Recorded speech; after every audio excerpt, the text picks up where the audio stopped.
Hello అన్న జగనన్న ధన్యవాదాలు. మా మా ఎమ్మెల్యే గారికి, మా వెంకయ్యమ్మ గారికి, శివరెడ్డి వాసిరెడ్డి గారికి, పెద్దలకి అందరికీ నమస్కారాలు అన్న. మాది దర్శి మండలం శామంతిపూడి అన్న. ఈ చంద్రబాబు ఇట్లా చేయడం ఎందుకన్నా? ఈ పింఛన్లు 6 రోజులు ఇచ్చారు ముసలోళ్ళకి పింఛన్లు. మంచాల మీద తీసుకొస్తానన్న వృద్ధుల్ని, నడవలేని వాళ్ళని, బాగలేని వాళ్ళని, మంచోళ్ళకి ఇబ్బంది పడి ఏమి చేస్తున్నారన్న నిమ్మగడ్డ రమేశను చంద్రబాబు వీళ్ళు పింఛన్లు ఆ విధంగా చేయటం వాళ్ళ ఉసురు ఖచ్చితంగా తెలియదన్న. అట్లా అలాగే మొత్తానికి నా ఇంటికి 85,000 వస్తున్నాయన్న. నీ గుండా మేము బాగుపడ్డామన్నా. నాకు నాన్నగారి టైంలో నాకు గుండె సర్జరీ చేశారన్న. నాకు గుండె సర్జరీ చేశారు, మంచి అబ్బరు చూశారు. మా సచివాలయంలో మందులు అన్నీ డాక్టర్లు అమ్మ ఇంటికి వచ్చి ఇచ్చిపోతారన్న. మాకు ఇచ్చిపోతారు మొత్తం. నీ మేలు ఎప్పుడూ మర్చిపోలేమన్నా. నువ్వే ఇంకా 20 సంవత్సరాలు ముఖ్యమంత్రి కొనసాగాలని కోరుకుంటూ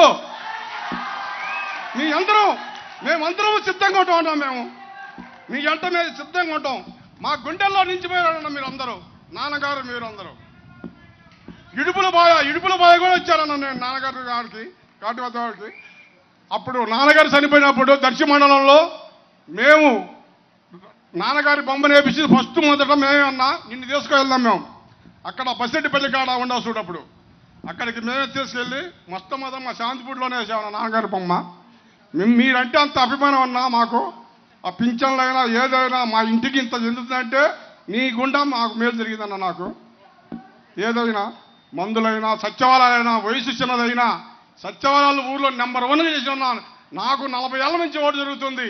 ఇంత చేసేవాడు ఎవరు లేరన్న. ఏ ముఖ్యమంత్రులు లేరు ఈ విధంగా చేసిన ముఖ్యమంత్రులు లేరు.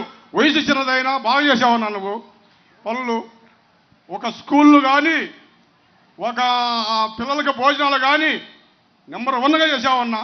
నీ ఎమ్మిడి ఒక్కసారి ఫోటో దిగుదామని అనుకుందన్న. ఒక్కసారి ప్లీజ్ అన్న, ఒక్కసారి నేను ఉంటానో పోతానో నా సర్జరీ ఒక్కసారి.